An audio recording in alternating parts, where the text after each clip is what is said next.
ST બસમાં મુસાફરી કરતા મુસાફરો અને વિદ્યાર્થીઓ ઘરે બેઠા એસટી બસનો પાસ જે છે ઓનલાઈન કઢાવી શકે છે. હવે જીએસઆરટીસીમાં ઓનલાઈન ટિકિટ કેવી રીતે બુક કરાવી, એક વખત ટિકિટ બુક થઈ ગયા બાદ તમારી બસ ક્યાં લાઈવ લોકેશન પર પહોંચી છે એ ઘરે બેઠા કેવી રીતે ચેક કરવું, અને સાથે જ એક વખત ટિકિટ બુક થઈ ગયા બાદ તેને કેન્સલ કરીને રિફંડ કેવી રીતે મેળવવું, એના વિશે તો મેં વિડીયો બનાવી લીધો છે અને તમે જોઈ પણ લીધો છે. પણ શું તમને એ ખબર છે કે જે મુસાફરો અને વિદ્યાર્થીઓ ઘરે બેઠા એસટી બસનો પાસ જે છે એ પણ ઓનલાઈન કઢાવી શકે છે?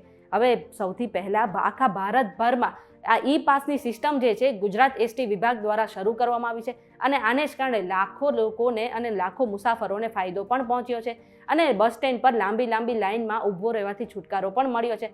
હવે જો તમારે પણ ઘરે બેઠા આ બસનો ઈ પાસ કઢાવવો છે તો કેવી રીતે કઢાવવો એ જાણવા માટે આ વિડીયો આખો જોઈ લેજો.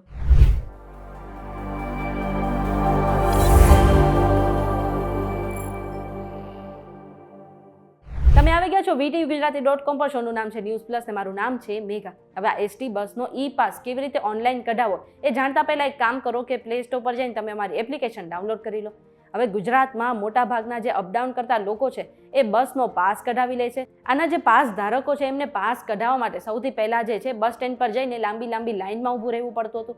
જો કે આ સમસ્યાથી એમને છુટકારો મળી જાય, આ ઝંઝટથી એમને છુટકારો મળી જાય એટલા માટે ગુજરાત સરકારે ઓનલાઈન ઈ બસ પાસ સેવા પણ શરૂ કરી છે, અને આના કારણે દરરોજ 3 લાખથી વધારે મુસાફરોને ફાયદો પણ થાય છે, અને 10 લાખથી વધારે વિદ્યાર્થીઓને પણ આનો ફાયદો પહોંચી ગયો છે. એટલે જો તમે પણ ઘરે બેઠા આ એસટી બસનો ઈ પાસ ઓનલાઈન કઢાવવા માંગો છો તો એ માટે તમારે જે થોડા સ્ટેપ છે એને ફોલો કરવાના રહેશે, અને સૌથી પહેલાં આ માટે તમારે જીએસઆરટીસીની એપ્લિકેશન તમારા મોબાઈલમાં ડાઉનલોડ કરવાની રહેશે. હવે આ એપ્લિકેશનને ઓપન કરો. ત્યાં તમને સ્ક્રીન પર કુલ 12 ઓપ્શન દેખાશે, અને છેલ્લી લાઇનમાં તમને જે ઓપ્શન દેખાય છે બસ પાસ, તેના પર તમારે ક્લિક કરવાનું છે. ત્યાં તમને ન્યૂ બસ પાસ, રિન્યુઅલ બસ પાસ સહિત બીજા 2 ઓપ્શન દેખાશે. તેમાંથી તમારે જે પહેલો ઓપ્શન છે ન્યૂ કમ્યુટર બસ પાસ, તેના પર ક્લિક કરવાનું છે. હવે તમારી સામે એક પેજ ખુલશે. ત્યાં તમને ઉપર 3 લાઇન દેખાશે, તેના પર તમારે ક્લિક કરવાનું છે. હવે તમને 4 ઓપ્શન દેખાશે: ઓનલાઈન સ્ટુડન્ટ બસ પાસ સિસ્ટમ અને ઓનલાઈન કમ્યુટર બસ પાસ. આ 2 ઓપ્શન છે, તેમાંથી તમારે જો તમે સ્ટુડન્ટ છો તો તમારે બીજા ઓપ્શન પર ક્લિક કરવાનું છે, અને એસટી બસના મુસાફર છો તો તમારે ત્રીજા ઓપ્શન પર ક્લિક કરવાનું છે. આપણે ત્રીજા ઓપ્શન પર અત્યારે ક્લિક કરીએ એટલે કે આ ત્રીજો ઓપ્શન છે ઓનલાઈન કમ્યુટર બસ પાસ, તેના પર ક્લિક કરો. હવે આ જગ્યા પર તમારે એક માહિતી ભરવાની રહેશે, જેમાં એપ્લિકેશન નંબર, નીચે એન્ટ્રી ડેટ, જ્યાં આજની તમારે ડેટ નાખવાની છે, તેની નીચે પાસ ટાઈપ મંથલી કે ક્વાર્ટરલી, તેમાંથી કોઈ ઓપ્શન તમારે પસંદ કરવાનો છે.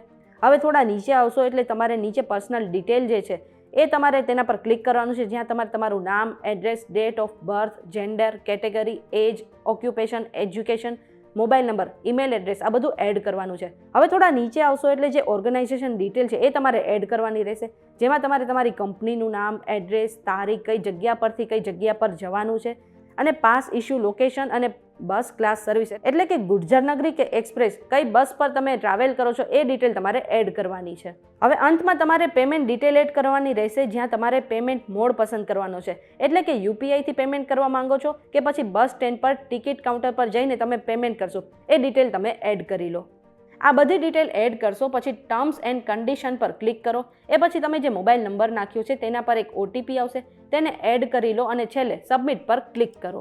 આ તો એપ્લિકેશનની વાત થઈ. આ સિવાય તમે ગૂગલમાં જઈને pass.gsrtc.in પરથી જઈને પણ ઓનલાઈન પાસ કઢાવી શકો છો. આ માટે તમારે તમારા લેપટોપ અથવા તો ફોનમાં જઈને આ જે વેબસાઇટ છે તે સર્ચ કરવાની છે. ગૂગલ પર pass.gsrtc.in સર્ચ કરો એટલે એક સાઇટ ખુલશે, જ્યાં તમને ઈ પાસ સિસ્ટમ ઓપ્શન દેખાશે. થોડું નીચે સ્ક્રોલ કરો, ત્યાં તમને સ્ટુડન્ટ પાસ સિસ્ટમ અને પેસેન્જર પાસ સિસ્ટમ એમ 2 ઓપ્શન દેખાશે. તેમાંથી હવે આપણે અહીં સ્ટુડન્ટ પાસ સિસ્ટમ પર ક્લિક કરીએ. અહીં તમને ધોરણ 1 થી 12 અને અધર એમ 2 ઓપ્શન દેખાશે. અત્યારે આપણે ધોરણ 1 થી 12 પર ક્લિક કરીએ. આ કરતાની સાથે તમારી સામે એક નવું પેજ ખુલશે, જ્યાં તમારે ન્યૂ પાસ રિક્વેસ્ટ પર ક્લિક કરવાનું છે. જ્યાં હવે તમને એક નોંધ દેખાશે, જેમાં તમારો CTS નંબર તમારે દાખલ કરવાનો છે, અને જો તમારી પાસે આ નંબર નથી તો આ નંબરને ઓનલાઈન કેવી રીતે શોધો તેનો પણ ઓપ્શન તમને આપવામાં આવ્યો છે. એટલે કે તમારે જો સ્ટુડન્ટ પાસ કઢાવો છે તો તમારી પાસે CTS નંબર હોવો જરૂરી છે, અને જો તમારી પાસે CTS નંબર છે તો આઈ હેવ CTS નંબર પર ક્લિક કરો, અને જો તમારી પાસે નંબર નથી તો નો યોર CTS નંબર પર ક્લિક કરો. આપણે નો યોર CTS નંબર પર ક્લિક કરીએ એટલે તમારી સામે એક નવી સાઇટ ખુલશે, જ્યાં તમારે તમારું નામ, તમારો જિલ્લો, તમારા સ્કૂલનું નામ અને જન્મ તારીખ જે છે એ એડ કરવાની છે. આ સિવાય તમે સ્ટુડન્ટ નામ અથવા તો માતા પિતાનું નામ અને સરનેમ લખીને પણ એ શોધી શકો છો.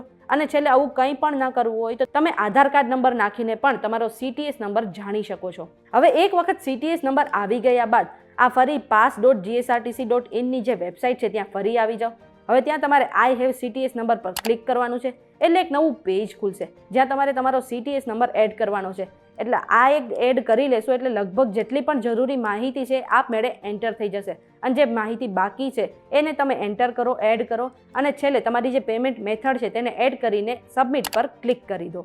આટલી પ્રોસેસ ફોલો કરશો એટલે તમે ઘરે બેઠા જે GSRTCનો પાસ છે એ કઢાવી શકો છો અને ત્યાં બસના કાઉન્ટર પરથી જઈને તેને પાસને મેળવી પણ શકો છો. અને ખાસ ધ્યાન રાખજો કે જ્યારે તમે પાસ મેળવવા જાઓ ત્યારે તમારી સાથે 2 પાસપોર્ટ સાઇઝના ફોટો પણ જરૂરથી રાખી લેજો.